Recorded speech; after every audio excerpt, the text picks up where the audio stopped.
Box on the wall. Turn and face the wall and take your hands as wide as your shoulders and at shoulder height. Make your middle fingers parallel to one another and spread your fingers wide. And then slowly walk your feet back until your heels come in line with your sitting bones and your arms and upper body are fully extended.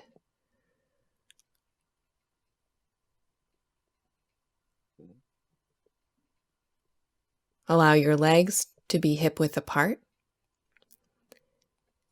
and create a strong and centered foundation in your feet. You have a view of your feet, so you can see if you're pressing evenly in the inner and outer feet, the mounds of your big toes and pinky toes, and your inner and outer heel, all pressing evenly, balanced. Allow your ears to remain in line with your upper arms. And be mindful to not drop your chest or to distend your belly towards the floor, especially those of you that are flexible. If you feel like you're in a back bend,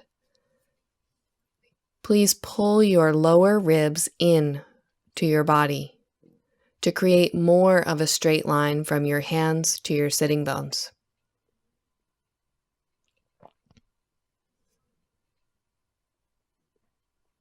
And then very slowly bend your knees, look at the wall, and slowly walk in to come out. Join your feet. Bring your arms down by your sides, palms face your body for Tadasana.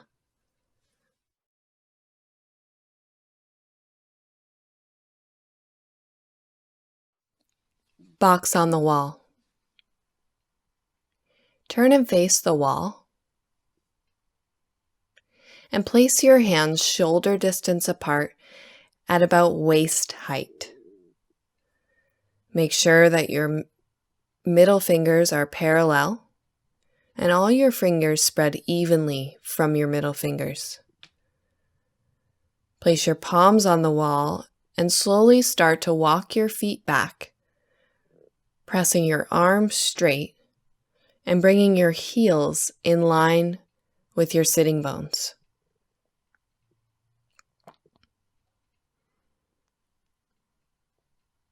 You're creating a 90-degree angle.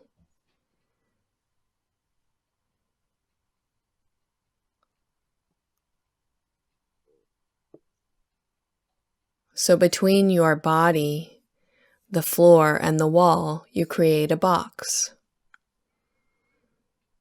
And this can be considered a half Uttanasana or Ardha Uttanasana. It's also very similar to downward dog turned on its side. So allow your legs to be strong, bring your ears in line with your upper arms, and press through your arms, extending both side bodies and creating a straight line from your hands to your hips, straight line from your hips to your heels. Bring balance into all four corners of both feet.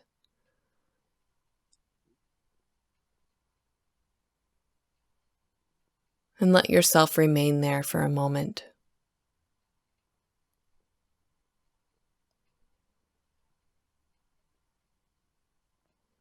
And now very slowly bend your knees, look up at the wall, and slowly walk in to come out.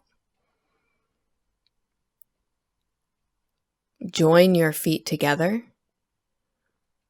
Bring your arms down by your sides, palms face your body for Tadasana. Box on the wall. Turn and face the wall and take your hands about waist height and shoulder distance apart. Line your middle fingers up so that they're parallel and spread your fingers evenly from your middle finger. Slowly begin to walk back until your heels are directly underneath your sitting bones and your arms are straight.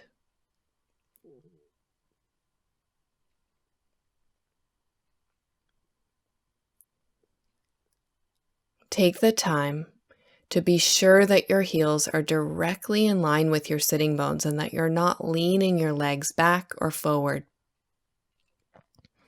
And then bring your ears in line with your upper arms and extend through your arms. There's strength and stability in your legs as you balance your feet, pressing evenly on all four corners of both feet. Grip your thighs and allow your legs to be strong, even tilting your sitting bones up towards the ceiling. Continue pressing through your arms and creating as much length and space as you can on both side bodies.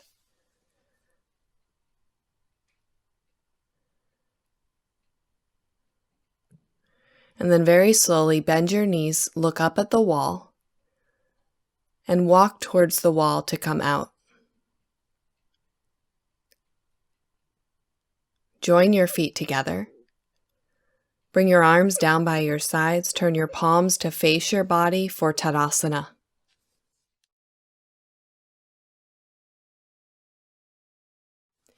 Parsvottanasana, intense side body stretch. So we're going to use a chair today for this posture. It doesn't have to be a yoga chair, but you're going to face the seat of your chair towards your body. Place your right big toe mound directly beneath the two front legs of the chair, and then take your back leg back about 3.5 feet. Keep your arms straight, hands on the chair seat.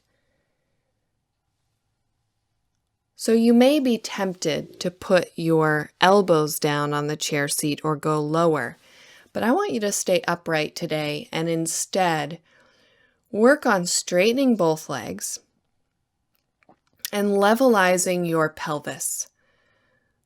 Draw your right hip back without dropping your left hip down, but creating almost a shelf-like space at your sacrum. Grip both knees and spin your right thigh from inside out.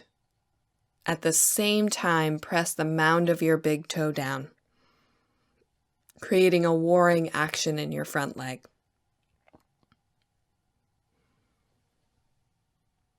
And then very slowly step your left foot forward and your right foot back. Again, about 3.5 feet. Line your left big toe mound up between the two legs of the chair and straighten both legs. Again, you're not seeing how low you can go today, but I want you to see if you can keep both legs straight, levelize your pelvis,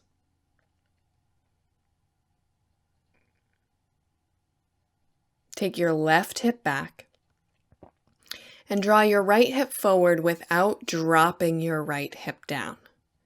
So press into the outer edge of your back heel to prevent your hip from going too low. And then spin your left thigh from inside out and press the mound of your left big toe firmly into the floor. Extend your chest any amount through your upper arms.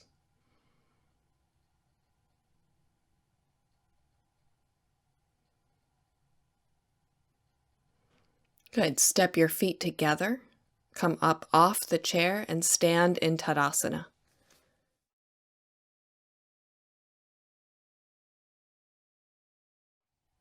Urdhva Mukha Svanasana. So take the chair and place the chair on one edge of your mat with the chair seat facing your body. And then take your hands to the corners of the chair seat that are closest to you. Walk your feet back.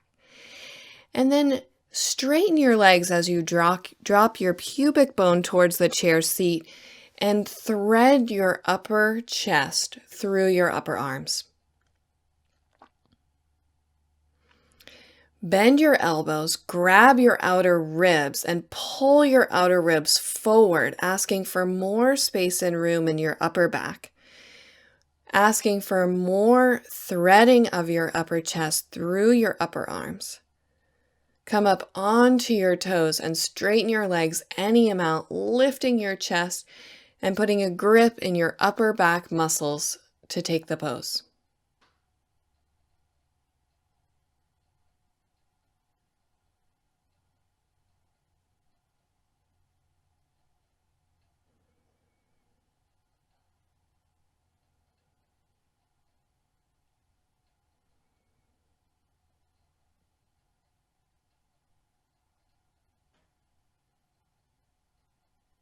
Really nice. Press your hands, press your hips back, walk your feet forward and stand in Tadasana. Big toe mounds touch, heels touch.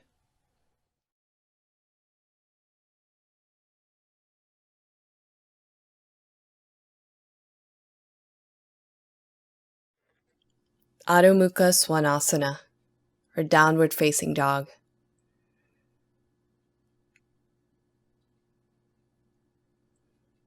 Start on your hands and knees and take your wrists directly underneath your shoulders, aligning your middle fingers so that they're parallel to one another and your hands are shoulder distance apart.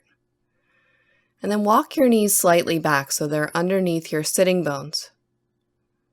Curl your toes under, take a deep inhalation, look up, and then as you exhale, straighten your legs, lift your hips, and press your arms straight and back, allowing your head to come down last.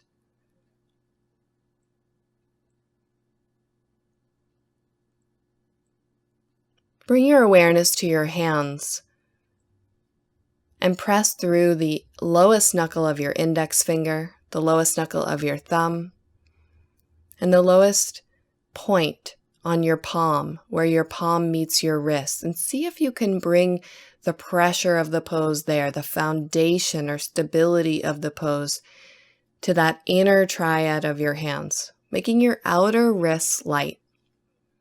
Press through your arms, all the way up to your waist. And then turn your awareness to your feet. You can see your feet perfectly. Balance the weight in your feet, pressing the mounds of your big toes, mounds of your little toes, inner and outer heel evenly. And reach down through your inner heels, starting all the way up in your inner groins.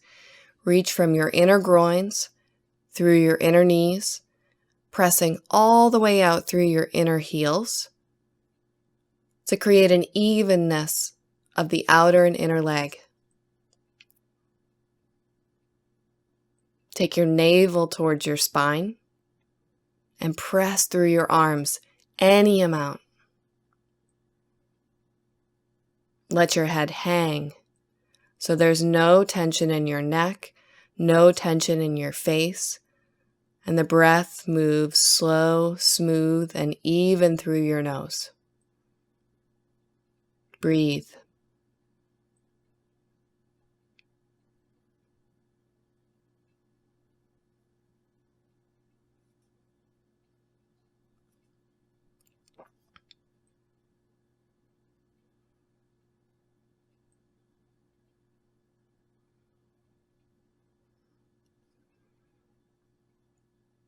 Now slowly walk your feet forward towards your hands.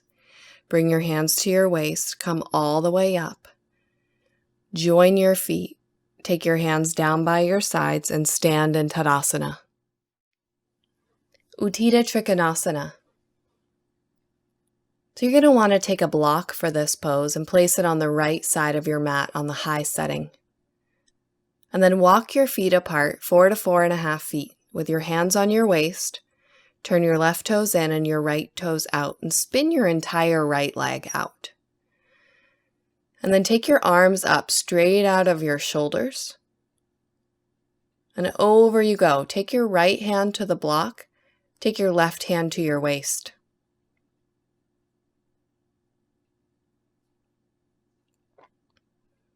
Bring your head to neutral.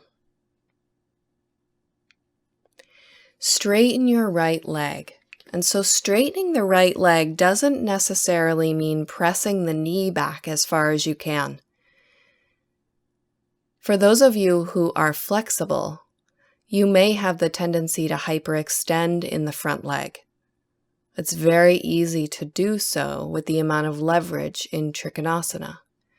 So you'll need to place a micro bend in your knee and then grip your thigh. Everybody grip your thigh. Press even weight on the ball of the big toe, the ball of the little toe, and the inner and outer heel. And with your right hand pressing into that block, draw both shoulders down your back and open your chest to the long edge of your mat.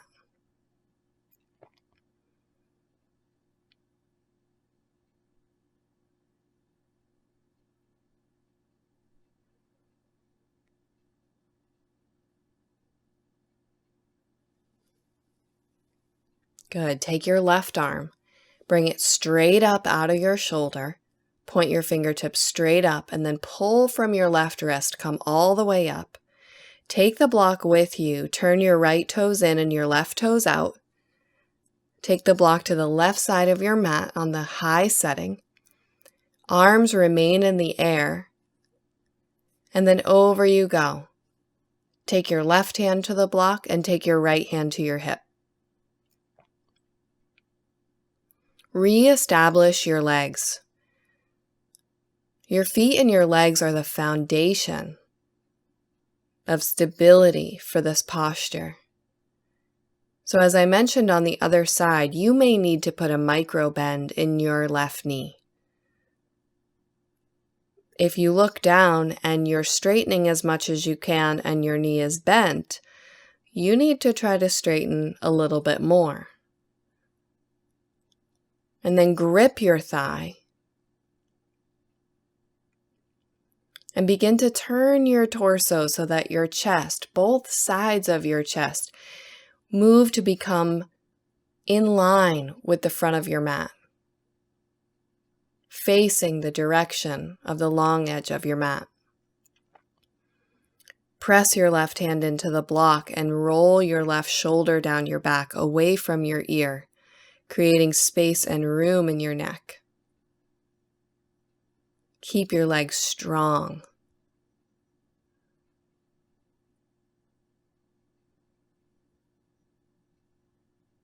Keep your face soft, and then raise your right arm straight up out of your shoulder.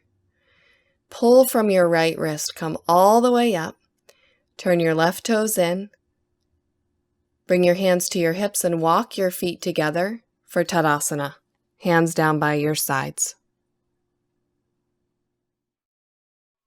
Dvipada Viparita Dandasana. You'll need a chair for this pose and space at the wall. So take your chair close to the wall with the seat facing towards you, and then carefully and mindfully step through the chair. Slide your buttocks so that your sitting bones are supported by the chair seat, but your hamstrings are fully off. And then take your toes slightly up the wall, hold the back bar, arc your chest, and lie back. And see if you can land holding your shoulder blade tips on that chair seat, right on the edge. And then slide your hands down to where the chair legs meet one another, or what we call the triangles of the chair. And then slowly, methodically straighten your legs and crawl your toes up the wall, reaching your heels, especially your inner heels, towards that crease where the wall meets the floor. Your elbows drop below the chair seat and on the outsides of the chair legs. And you pull down on those triangles of the chair, holding where the legs meet one another to lift your chest even more.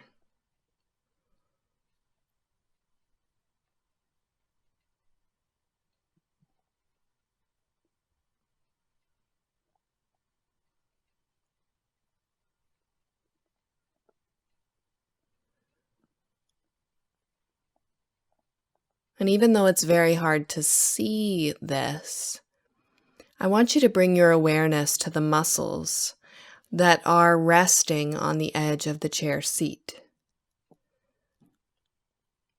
See if you can grip those two sides of your spine. They're ropey muscles called the paraspinal muscles that run along the spine. See if you can grip those muscles evenly. And most of you will find that one side, it's very easy to grip. It almost feels bigger than the other side, and it is.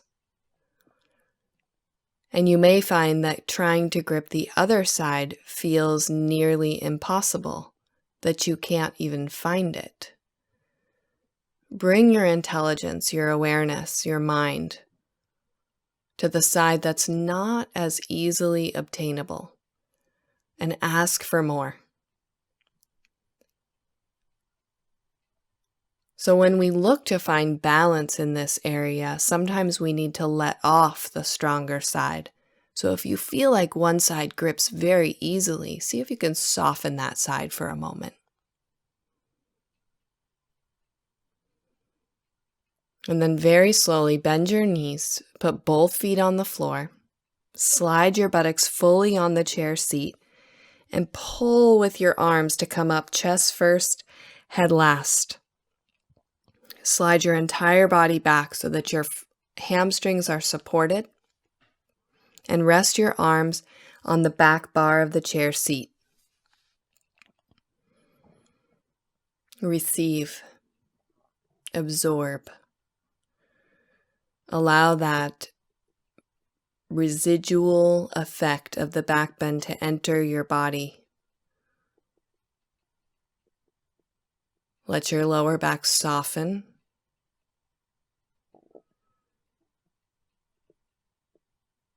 And bring your spine into a state of neutral, allowing your head to remain in a state of neutral as well.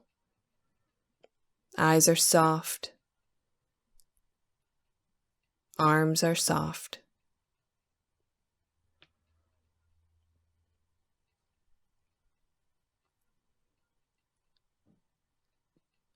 Bringing your attention and your awareness into this present moment.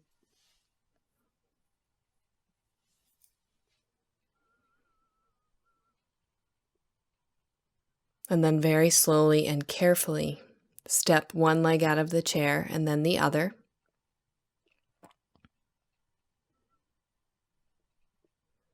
Join your feet.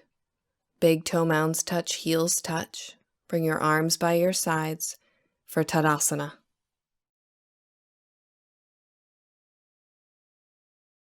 Salamba Sarvangasana in the chair. So for this pose, you're going to need a chair, a sticky mat, a bolster, and a blanket. I want you to start by taking the sticky mat and folding it in half, and then in half again, and place that sticky mat on the chair seat.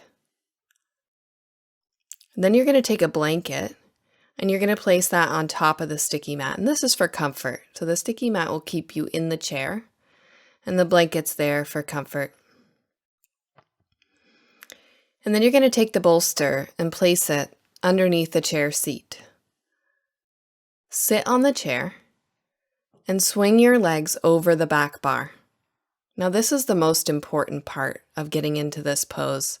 You have to walk your buttocks through the opening of the back of the chair and lie your entire back on the chair seat. This will help to keep the chair from tipping over. Arc your chest and waterfall your chest over the chair seat, slowly sliding yourself down until your shoulders touch the bolster. You have to tuck your chin to be able to do this, and place the back of your head on the floor.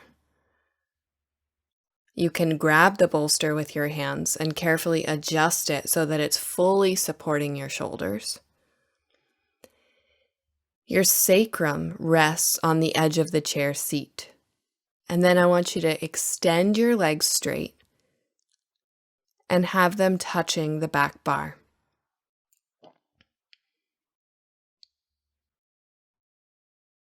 This variation of shoulder stand is so supportive and so potent because it allows you to stay in the pose with an open chest, and it allows you to stay for time.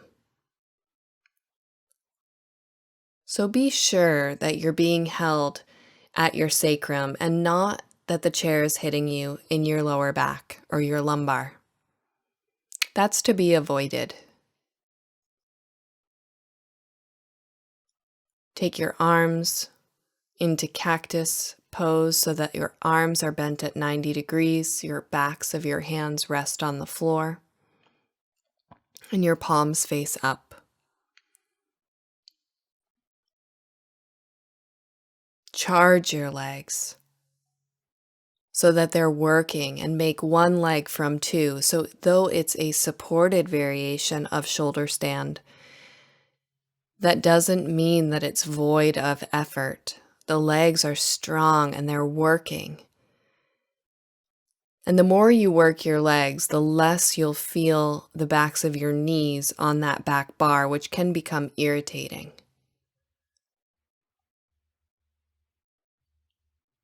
Allow your legs to remain strong so that there's a lightness that's created on that back bar.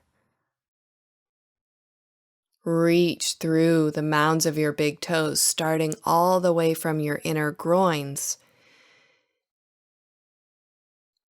extending your inner leg through your knees, your ankles, your inner heels, and the mounds of your big toes.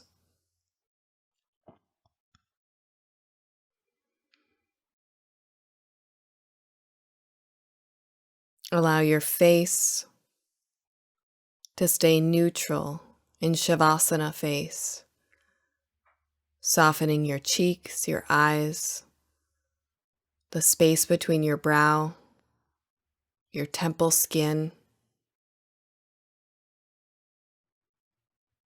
Let both sides of your throat remain soft. And avoid pressing your lower jaw forward. Instead, allow your bottom teeth to separate from your top teeth. Release your tongue from the roof of your mouth. And turn your attention inside.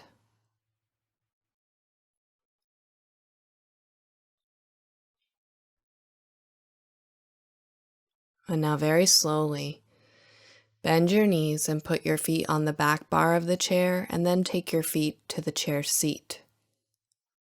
Hold on to the chair and slowly slide out so that your shoulders come out first and your pelvis, your sacrum, lower back land on that bolster and your calves land on the chair seat.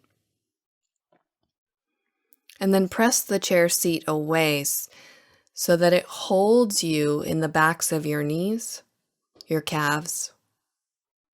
And there's a big angle that's created between your thighs and your belly.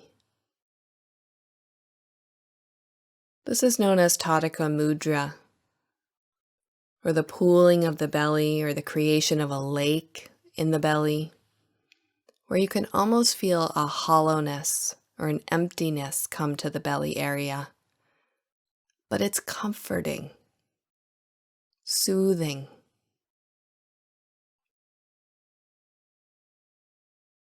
Let yourself remain here as if you are taking your Shavasana.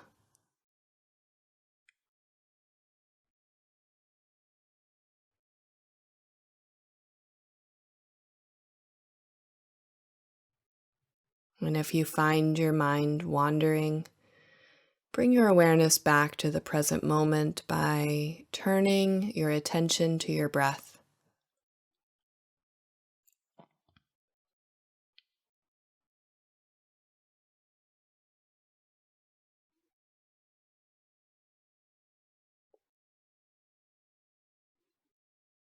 Bring your awareness in, allowing the outside world to remain just that, outside of you. Embrace your inner world.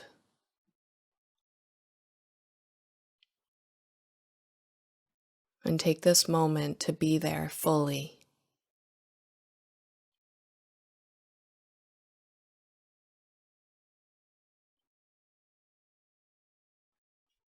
Now very slowly bend your elbows and take your hands to your ribs. Rest your hands on your torso, bringing peace and a comforting embrace.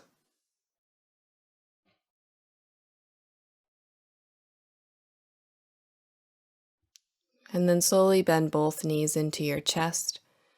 Roll to your right side. Come all the way off that bolster and rest on your side.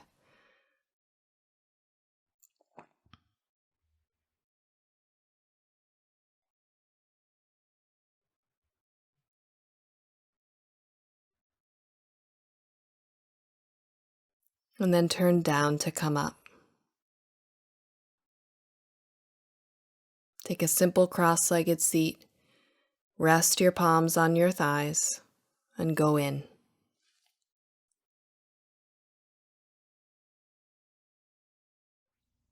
And now it's time for Shavasana.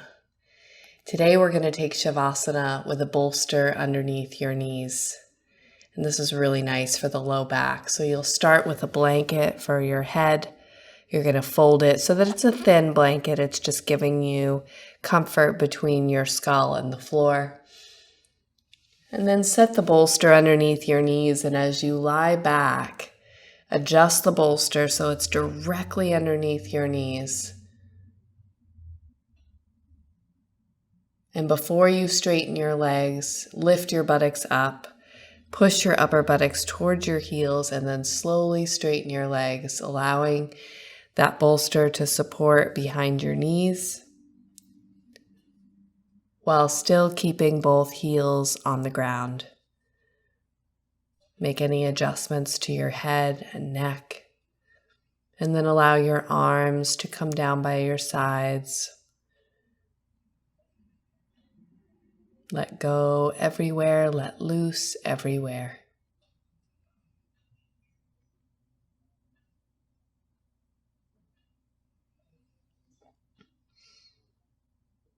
Some days it feels like dropping into Shavasana is very easy. And other days it can feel like one of the hardest poses that we practice.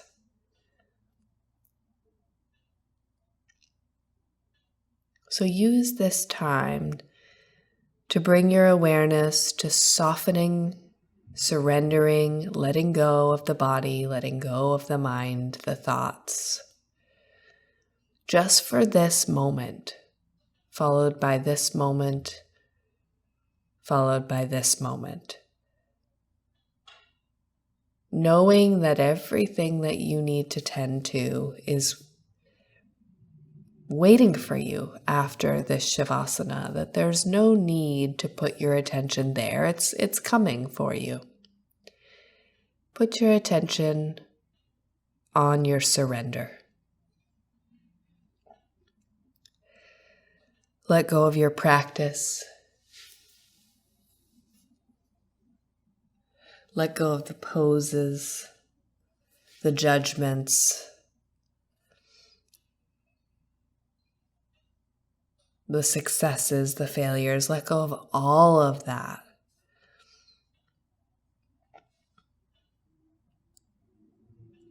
And in the words being spoken, it makes this process sound easy. But that is up to you. So as you lay here with your eyes closed, see if you can broaden your focus inside your mind.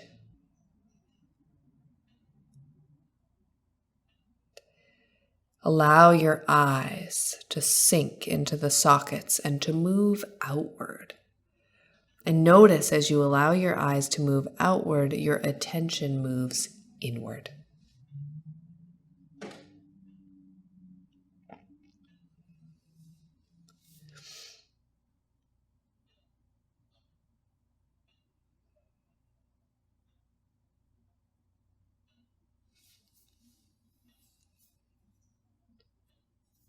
Soften all the muscles of your face. Release your tongue from the roof of your mouth, separate your teeth, and wet your lips. And allow yourself to feel free in your body, free in your mind.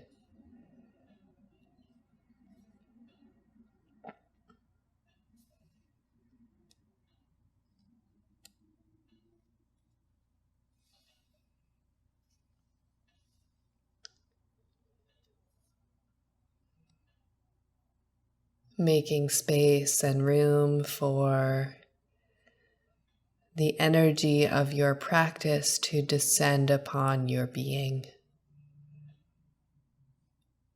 The afterglow, allowing, inviting, opening to the beautiful benefits of the practice that you just did for yourself.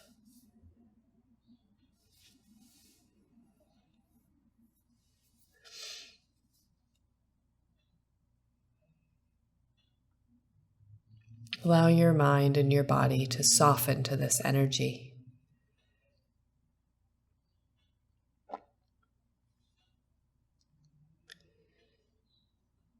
And then slowly bend your elbows and place your hands on your lower belly.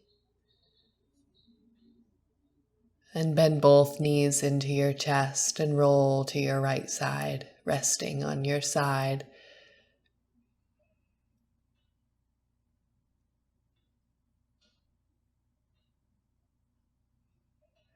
Turn down to come all the way up and find a simple cross-legged seat.